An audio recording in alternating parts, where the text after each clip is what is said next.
Ladies and gentlemen, today we are privileged. He is going to share his story, Meri Kahani.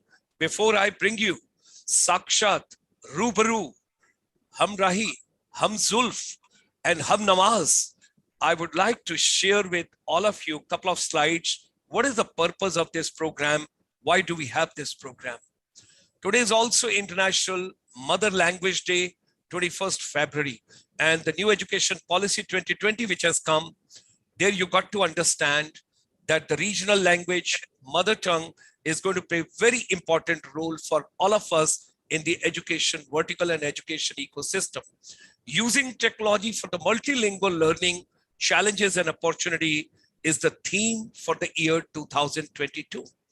International Chamber for Service Industry extends a very warm welcome to all our brothers and sisters across the world. In 131 countries, there are 31.46 million Indians overseas. And as I made a mention, our advisors along with their people. Now, what is the challenge? What exactly do we have at this point of time during pandemic, post-pandemic, muted virus, coming out of it? And we are having lots of inhibitions. Mental health is very important. The budget 2022 has got a special mention of the digital university and particularly digital technology and the mental health. Do you remember? Do you recall? मैं अगर अपने बचपन में पीछे लौटता हूं आज इतिहास में, तो एक चंदा मामा आता था, एक विक्रम बेताल आता था, वो स्टोरी आया करती थी, वो कहानियां आया करती थी, एंड उसके अलावा पंचतंत्र की कहानियां. What a beautiful, they had moral stories. नाना नानी की कहानियां, दादा दादी की कहानियां. मालगुडी डेज भी आपको याद होगा आर के नारायण का. What a beautiful serial, what a beautiful program Doordarshan पर हम देखा करते थे. चाचा Chaudhary, that stories were also wonderful. We all enjoyed. Young boys and girls, you also must be remembering R.K. Lakshman cartoons, innovation, creativity, thought-provoking, relevant to day-to-day life. R.L. Sudhir ji ka bhi aate the, relevant to today's context. Can you see what a beautiful thought by R.K. Lakshman? Name is Mahatma Gandhi Road, and you have got Kellogg's, you have Coca-Cola, you've got Pepsi, you've got Sony, you've got Arrow shirt, you've got Gucci shoes, and all that coming. What a beautiful satire. They were very creative. They were very innovative. And also written over there, eat at McDonald's. Wow. Ladies and gentlemen, and from there we moved to Spider-Man. And Bad Boy was also there. Storytelling is very, very important for our children. And particularly in our education ecosystem, CBSE board, Kendriya Vidyalaya, Army schools, Navodaya Vidyalaya Smiti, all other state boards, they are bringing stories. So why not to interact with the living legends? Those have sacrificed days and nights. This used to be the traditional library. And all the time we used to think, silence please, nobody to talk, no gossip. And you open the first page, and by the time you go to the second paragraph, you get into the meditation. Wow. Technology playing very important role for all of us. We are privileged. What happens is that we should stop crying. Challenges will come, difficulties will come, problems will come. We got to overcome. It's my story. It's your story. It's our story. We got to pick up the best of threads. So ladies and gentlemen, Inspirational Lab of ICSI, International Chamber for Service Industry, brings a creativity, and we are going to talk about it. Creativity is more important than the literacy alone. Welcome to Asian Motivators Forum in the International Chamber for Service Industry. The world is a home to 1.8 billion youth. All children are our children. Vasudhaiv Kutumbakam. That's the way we look at it. And Napoleon Hill long time back told, whatever your mind can conceive and believe, it can achieve. Let's come together. Let's make education and skill relevant. This program is going live on the YouTube GS Motivator world over. Like it, subscribe it, share it, comment it, and write. Chandigarh is calling. Chandigarh is inviting. Green, serene, and a wonderful city when you talk about, and we take you to the human library. Ladies and gentlemen, my story, Meri Kahani, coming from Lieutenant General Iqbal Singh Singha ji, the AVSM and VSM from Indian Army Armed Forces, a great soldier. It was such a pleasure. It was such a pleasure to interact during the day with him as a soldier. And when I learned about his two smart kids, I think world over, everybody knows Run Vijay Singh. If you remember MTV, if you remember the Roadies, that show became such a grand hit. That is the elder son of Lieutenant General Iqbal Singh Singha ji. His younger son, Harmanjeet, he's also doing wonders. He's doing lots of programs. I think he is a privileged papa and a father and a daddy who is so close to his children and how he enjoys with them. I could see a couple of videos in the golf course, how he's interacting with his younger son. One of the program I saw in the episode where he's thinking why his son has come for 1 month from Mumbai to Chandigarh. What is he going to do here for 1 month? Why does he want to spend his 1 month here? And he's flabbergasted. Only Mama knows why has he come. And there's some whisper going on between Mama and the son, Harmanjeet. So ladies and gentlemen, let's move to the true life story, the human life, the human library. And we extend a very warm welcome to Lieutenant General Iqbal Singh Singha sir. And I would request him, let's share right from your school days, your college days, your armed forces days, and now the wonderful time what you're enjoying with your children. And I think I got to move in a little more, maybe grandchildren. So we got to look into that, sir. And we extend a very warm welcome as a global NRI family, Indian diaspora, world over. And we open the doors and let Lieutenant General Iqbal Singh Singha ji enter and share the vision with all of us. Hearty welcome, sir. Pleasure to have you. Thank you very much, Dr. Gulshan Sharma. Ladies and gentlemen, good morning, good evening. I mean, since we are connected the world over, day has become night and night has become day. My story starts from not a very small village, but a biggish village, which is now a town next to Adhampur Air Force Station. And I was studying there in a primary school with Punjabi medium education. And my father made me fill up the forms for scholarship. So one was feeling very nice till the 4th standard. And in the 5th standard, I landed in King George's School, or now known as Military School, Chal, Shimla Hills. There, the boys from such background were given 4 months preparatory period for learning English. And I barely scraped through by getting 38, 42, and 40 marks in the 3 exams that we had. And that actually shattered me in a way that a boy who thought he was pretty okay in his class. I was never a topper, but I was somewhere there, 2nd, 3rd, 4th positions. And here you're grappling with the new language. Luckily, we have very good teachers like Dr. Gulshan Sharma. And I remember Mr. Mehta, who taught us English with an E.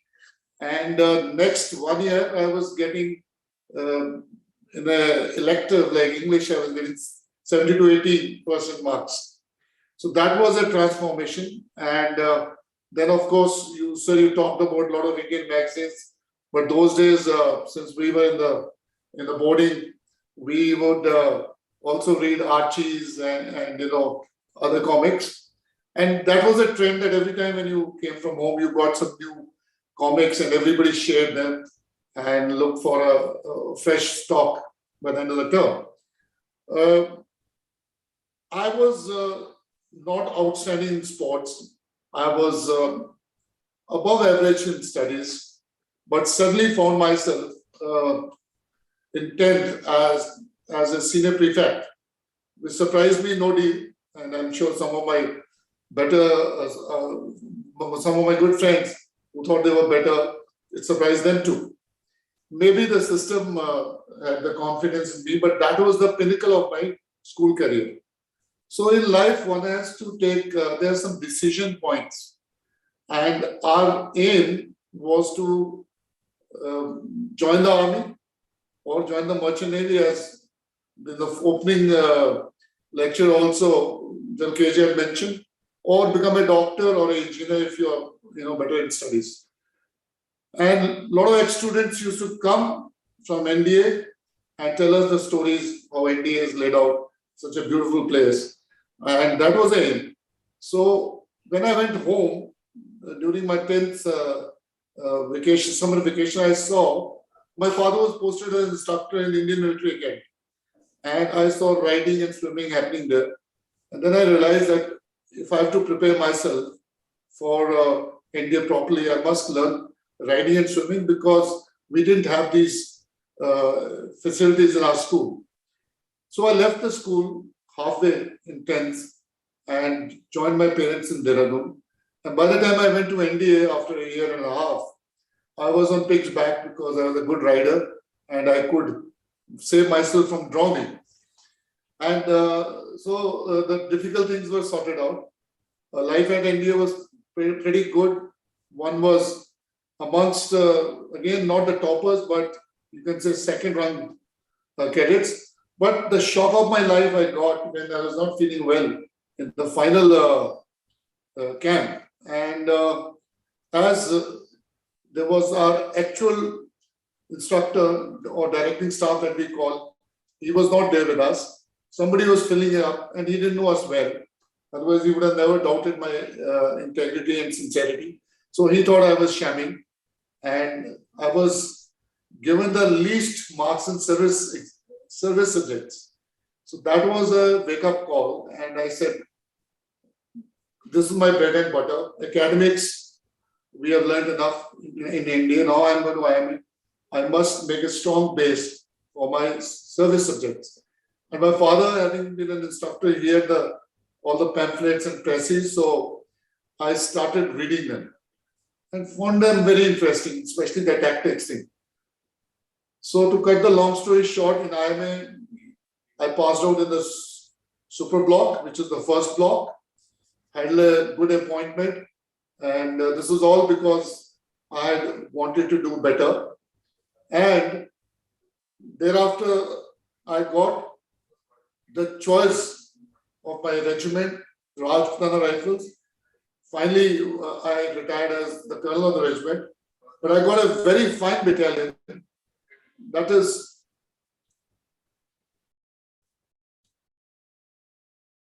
sometime it happens, ladies and gentlemen, we lose the signal because technology has got its own challenges. Technology sometimes give you those kind of difficulties.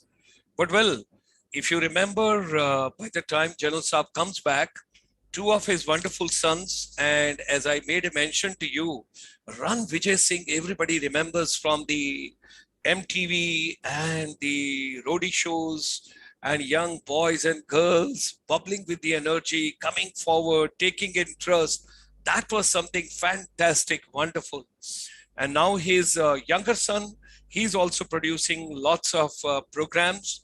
And I just happened to see some of the videos this evening. They were so inspirational. He's Harmanjeet, and you should go through his programs as well. You will enjoy. Both the boys are doing extremely well, and we are really proud of them. Coming from the uniform, when you see brother officers' children doing well, doing extremely well, and what is important over here is in this inspirational story, in this human library, it is very important we all have to understand you should enjoy your passion, whatever you are passionate about, because every job is a wonderful job. Every career is wonderful as long as you're enjoying it, as long as you don't get tired, as long as you don't get fatigued, as long as you don't feel that you are tired. And we have got General, Iqbal Singh Singha sir back. Sir, you got to unmute your mic.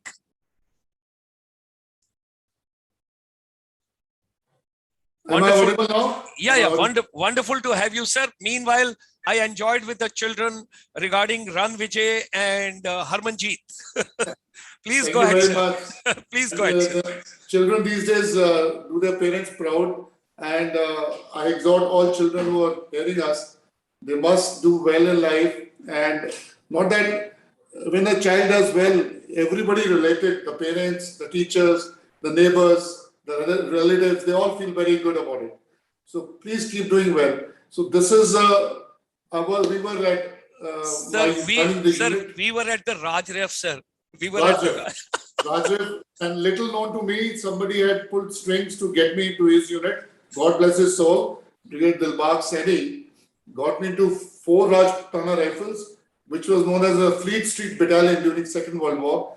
A very outstanding battalion.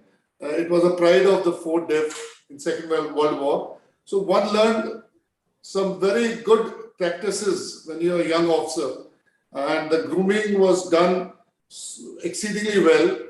And I'm proud to say that today the unit has made 3 successive colonels of the regiment. Wow. 38 years. I was the first one, then there are 2 more. One has handed over to the next one very recently. So there was always a hidden desire right from school. I was very fascinated with the United Nations, the way they function, the way everything is laid out in New York and other places. And I wrote an essay on it, and I was second in school when it was our independence, Indian independence, Silver Jubilee was being celebrated. So the topic was United Nations. And then when I came to Foraja, I found a flag in the quartermaster store. I said, where are these flags from? So we had been to Congo when General Sundaji was the BM of the brigade. Foraja had represented Congo in 1961. Represented India in UN in Congo in 1961.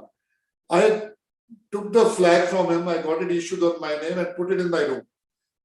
But those days we had very few UN outings, and we are not so actively participating in peacekeeping, and the peacekeeping missions were also limited. But all this changed when by the time we cleared the staff college. However, one kept on finding that my name never figured till I was a colonel. If you're doing well, then sometimes you are restricted from leaving your office for a year or so. So that happened 2-3 times, and eventually it was good that I went as a colonel. That opened the doors for another tenure as a general officer, which was a great responsibility. Now, when I'm preparing as a general for an interview for United Nations, the failure or non-selection was not an option. You have been selected from 150 major generals of the Indian Army to represent the country, and you're pitched against 4 or 5 other countries. There's no way you can let down your army and let down your nation. So I prepared so hard. I mean, had I prepared that way when I was in school, probably I could have cracked any exam. And I was over-prepared. So the point is that when the stakes are very high, you cannot lower your guard. You have to work very, very hard to make people around you proud of you. And that's very important point, sir. Very important point for the youngsters. Yes.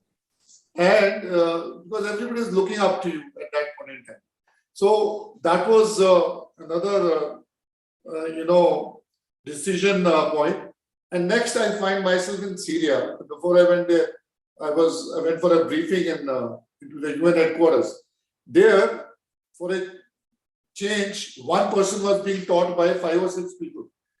There's a team of, experienced people who are called to do senior management courses. But since I was going to a very sensitive place, they did not wait for the routine course. to run. They ran the course for just me, just one person. So whenever they asked for tea break, I was the first one to say, yes, please, because there's only one mine receiving missiles from 5-6 mines. But I thought that helped me a lot. And I learned my lesson in the very first encounter where some of our peacekeepers were taken as prisoners by the opposition armed groups of Syria, that it is you and your decision in the field. And that's why they pay, the force commanders very handsomely. You cannot look back to the UN headquarters to say, Ab main kya karu? What should I do now? They said, you are the man on the ground. I said, never ever you will find me wanting for advice. I will not need the advice. I'll apply my military attributes that I've learned in the Indian Army, which has given me such an experience. And thereafter, I was never surprised. We were always on top of the situation. We read the entire gamut of how this opposition groups were engaging their government troops and how the government forces were, slowly falling back. And we knew exactly where the next operation would be. So we were fairly careful. I also built very good bridges with the diplomatic circle. Best of my friends were ambassadors of Qatar and Saudi Arabia because they had some leverage over these groups. And every time, after speaking to them, after trying at various levels, at the UN headquarters, at the ground level, we managed to get our people back. So that was a great satisfaction. One can sleep in peacefully, that you did not lose any lives in an important mission like that. So living that dream, went to the UN and performed fairly well for the nation and for the United Nations system. And I would not try to just take away from here. And everybody talks about leadership and leader. In my perception, in the last 30, 40 years, what should a leader be? There's a debate, leaders are born or leaders are made. I think it's a nice mix of both. And those who are very fortunate to be born leaders, they also need a little bit of, their corners to be rounded, the rough edges. And so therefore, it's a nice mix of both.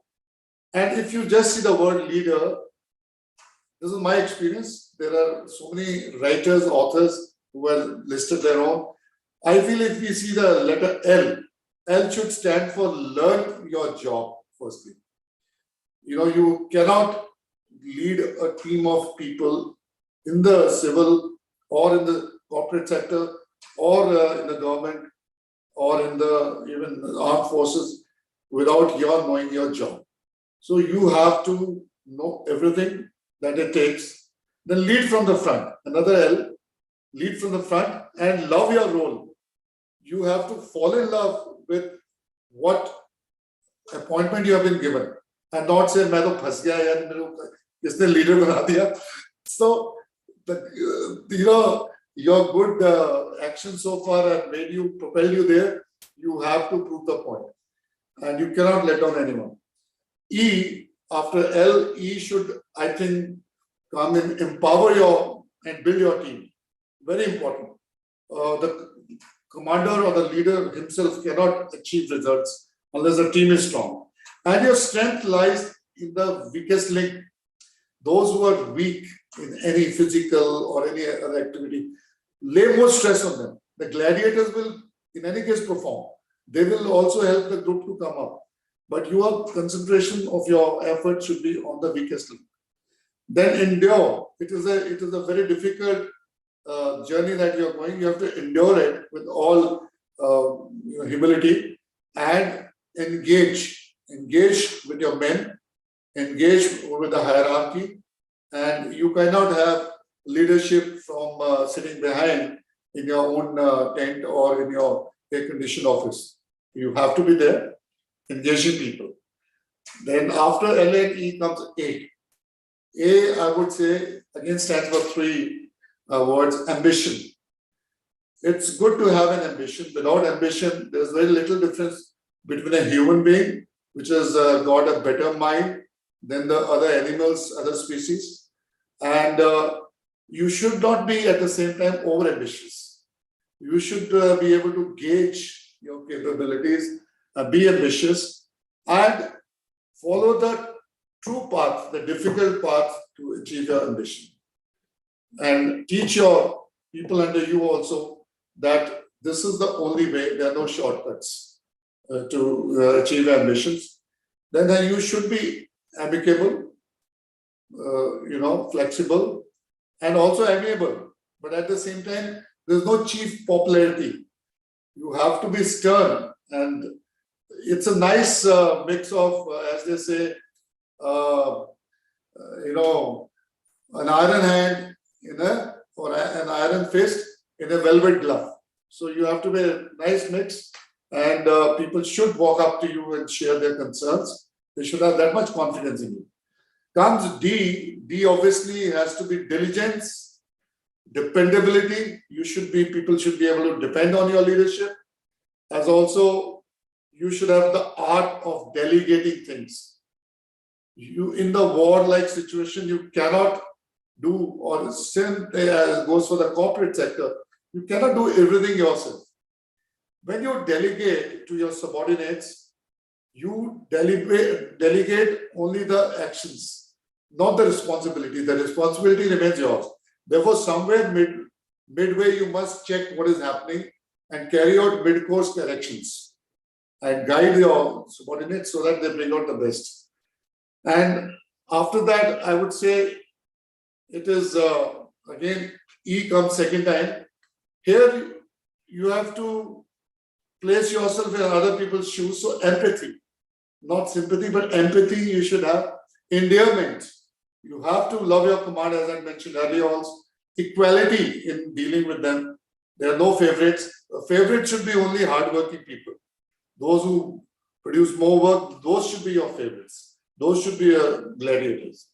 And how to employ, it's an art. Leadership is an art with a little bit of science in the background. And how to employ each person for a particular job. Some people who are peacetime, they are notorious, they are mischievous. In war, they will get you results which will be actually much more corresponding to the efforts. Because these are the people who will go and, get information about the enemy layout and other things. Because they like to venture out. The last word in leader is R, as we know. I like to bring in recognition and rewards. In your command, you must recognize people. गधे घोड़े को एक नजर से नहीं देखना है. आपने those who are race horses, they have to be rewarded, and those who cannot pull up, they have to be, as I mentioned earlier, they have to become support. And also risk taking. In fact, I initially thought I'll put it in A or be audacious, but I think risk taking is a very, very important factor. Without risks, you cannot achieve results.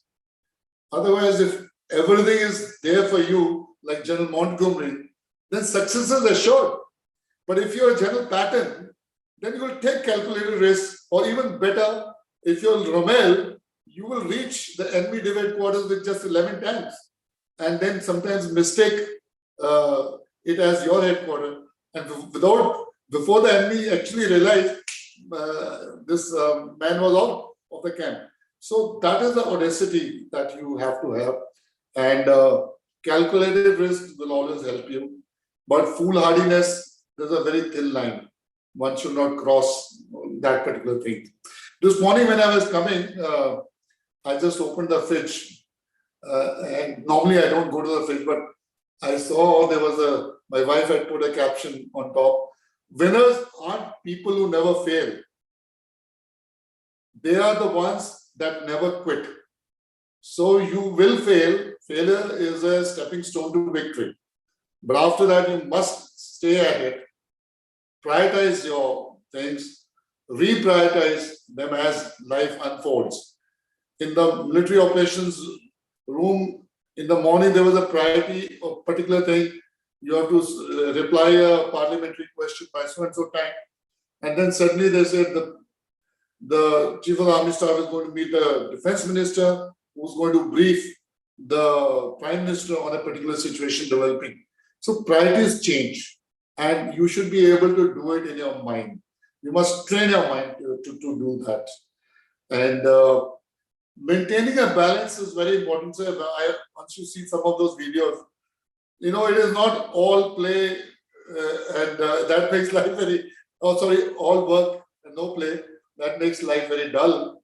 So you have to balance it out, the social life and everything. In the armed forces, we are very scared of a boss who doesn't drink. That doesn't mean that others are drunkards, but that means that a person who does not let down his hair in the evening, he is cautiously watching you, so you cannot be letting down your hair. So therefore, one should have a balance. She should have good time. And I am one for mixing pleasure with work. It is doable, not at the cost of work. If I have to go to the deserts, Barmer or Jaisalmer for particular operational thing, I can take families also if we can accommodate them somewhere in the rear, and children and families can have their own time while we do our operational thing. So that is how I've been doing things to make sure that people who are under you are highly motivated. They know when it is work, you don't sleep for 3 nights. Also, that's what we teach in night training. But when there is time to celebrate, we must do that. And it's very important because that's why the European countries, they have long weekends. And Friday evening, everybody with their boat or something is leaving for the coast. Come Sunday evening, they're all coming back. You know, the highways have got maximum traffic on these 2 days. That's how life has to be taken. How much time do we have, sir? Are we done now? No, it's wonderful going, sir. It's wonderful going. We would like to know something from here about your children also, both the kids. We would like to know what are their passions, how have they come up, and from the armed forces with the media entertainment industry. Something very interesting will go on that as well, sir. So, sir, I did not mention, but I'm the 5th generation army officer. Wonderful. I mean, so we go back a long way. My ancestors started from ranks, and then we became officers, and then we continue. So it was a very natural for the 6th generation also to go to the army. For that matter, my eldest son Ranvijay cleared his SSB and all. But when this opening was there, the mother and the son, they were very hesitant to bring it up to me to say that give him an opportunity. And he was already selected to come to the army. He was to join the academy. He had those 12 handkerchiefs and towels and undergarments all set in a huge box named as Gentleman Cadet Ranvijay Singh. But destiny had something else in reserve for him. And I said, okay, age-wise he's well placed, so let's give him a year to try his luck. And touch wood, he never looked back. So my wife is also from the army background. We have 3 brothers. All the wives are from army background. Interestingly, when my father was a major, I married a major's daughter. When my father became lieutenant colonel, my brother, middle one, married a lieutenant colonel's daughter, likewise a colonel's daughter. So lovely. That parity was maintained, as luck would have it. And sometimes we find there's very little to talk beyond the army, but this generation is filling up now. And we see them, they're all diversified now. Nobody has come here into the army. So my wife was a national basketballer. And now she's turned a poet. So the basketball was natural, and I have also played for the academy and up to the command. So Ranvijay represented Delhi schools in nationals in basketball. Arman has been the school captain of his basketball team. So that is one thing we do together. Then we can even play darts together, a game of bridge. So when we are four of us are together, there's nobody, I mean, the bond is so strong that now the wife, Ranveja's wife takes a little time to enter that, break the bond, but she's always welcome. And such two lovely kids they have got. Then I also did some silly things as during Kargil, took these boys up to the right up to the front. The bullets were being fired. Things could have gone wrong, but I wanted to give them an experience of their lifetime, which they can, everybody doesn't get it. So they have played sports, they have changed schools, 9 schools. They have had 9 sets of teachers and, and students. So their inter-state relations and communication skills have honed on. That way their advantage is there. And Harman is a writer, basically. He was in Merchant Navy, but then his elder brother, and he had without informing us, he got him back and he started writing. He's written a couple of the stories, 1 or 2 movie scripts also. And he also acts now. Wow. In serials and OTT. Okay. And my wife writes poetry, so now I've requested her to start golf. She started golf now, so we both. Wow, that's great. That's great. Life is good. Sir, what was that episode, which small clip you had sent across to me? I could not see due to the paucity of time completely. Your younger one coming for 1 month and a beautiful kind of a thing, and you are at home, and then you're going to golf course, all of you, and he's with you over there, and he says, Dad, I have come for 1 month. What exactly is that, sir? So, sir, this was a thought process in Harman's mind to do actually one very important thing he had already done for Discovery was this was a 3 years back, it was the 50th year of the submariners. So he trained with the Indian submariners, which was otherwise a very secretive thing, but the Navy wanted to give exposure to people what submariners do. And so he trained with them, and finally he narrated the story in 4 one-hour episodes. So that was taken very well, and then they had seen this 101, a general retires, how a father and parents who are trying to make a living, father doesn't have much time for the children, and no, father is retired, he has all the time, but children don't have time. So that was the theme, and for this show that that was the backdrop. So Discovery said you do a show for your son, and it was all a reality show. There's no script, nothing. So the theme was that a 30-year-old who's at crossroads, he has got 3-4 options in his life. He wants to see how his father took a decision at that point in life. For me, it was easy. I was in the army and I remained in the army for 40 years. But today, as you see, these young people, they don't mind changing jobs every 6 months or 2 years. I take it as a very positive step because every time they go, it's a jump and the growth is phenomenal. It's both horizontal and vertical. And whereas we had to go through the grind, as you know, you've been in the army, so it is a slow grind. So I don't believe in them and us. I feel that the present generation is an improvement over us. Look at the children, a 5 feet 8 inch father, a 5 feet 5 inch mother, and child is 6 feet 2 inches. The minds are also much more developed. Without reading the instructions of any electronic media, they can operate them so easily when they're so young. So I have a lot of respect for this generation. And they have values also. The millennials have values which their way of expression is different.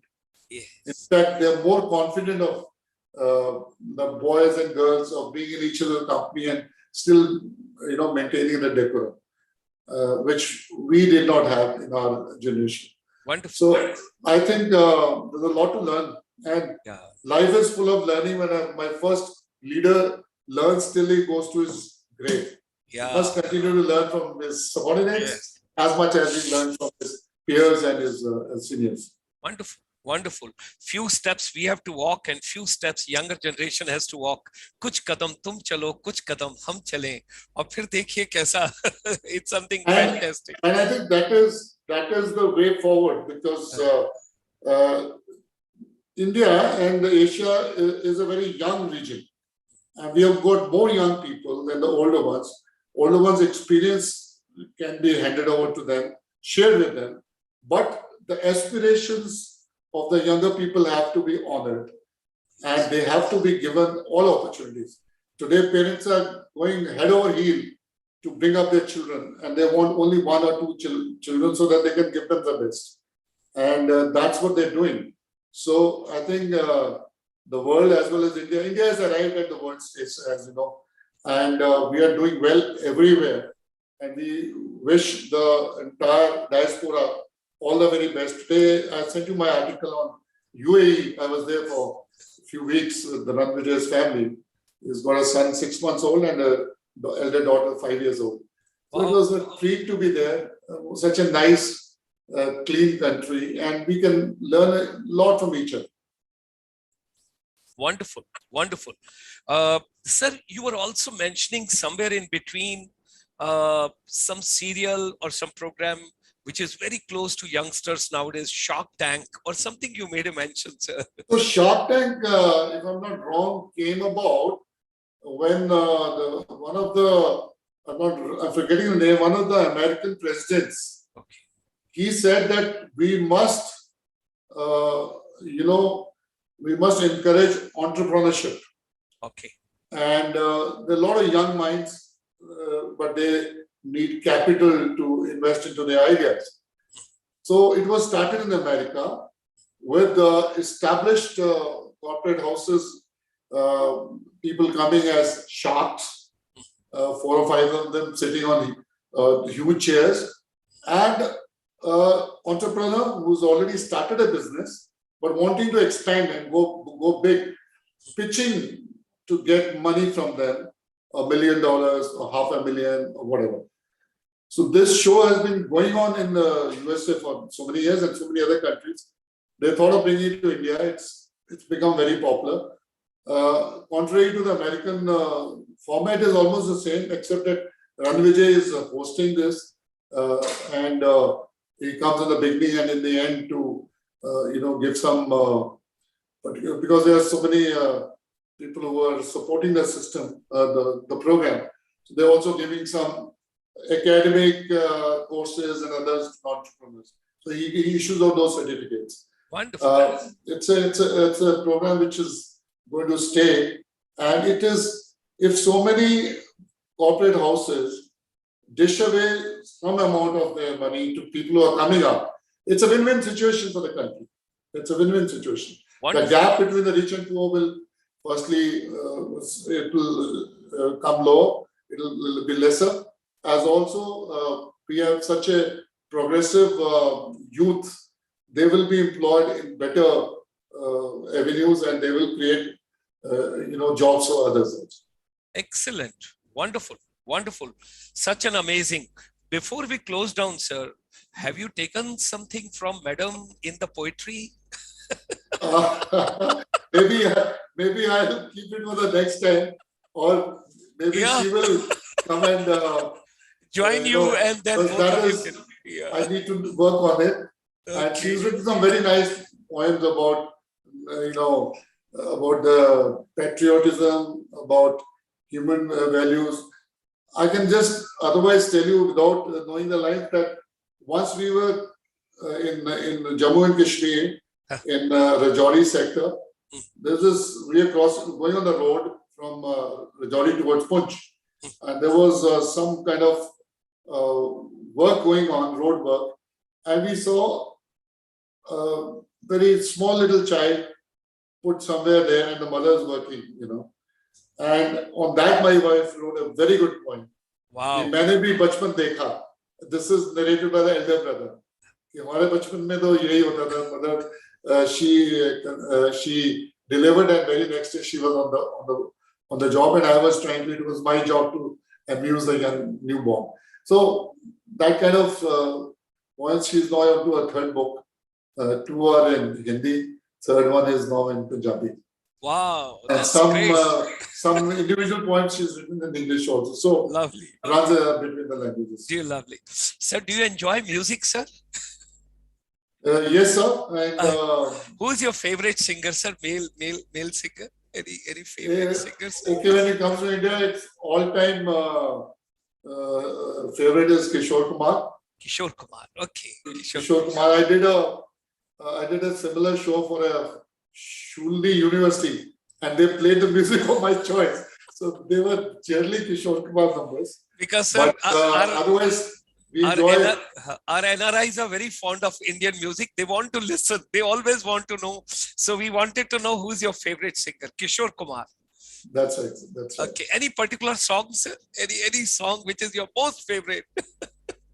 Ye Sham Mastani. I wish I could sing, but you can sing it for me. Because you have a good voice. Kishore Kumar.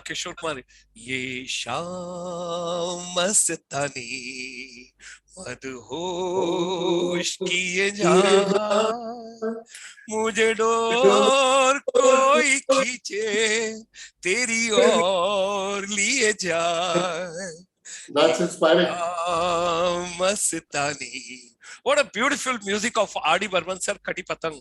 That was a lovely song of Kishore Kumar. Lovely.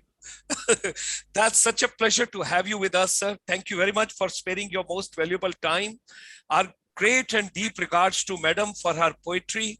Next time she's going to be with you. Both of you will come together. We will have a new format which we'll work on. And our blessings to both of them, Ran Vijay and Harmanjeet. And also your, Ran Vijay has got married. You've got 2 grandchildren. Our blessings, namaskar, sasyakal, namaste to both of them. And it's such a pleasure to have, sir. Soldier is grateful to you and a deep gratitude to you. Thank you very much for sparing your time, sir. Thank you, sir. So, ladies and gentlemen, world over, that is Lieutenant General Iqbal Singh Singha. So wonderful to have him.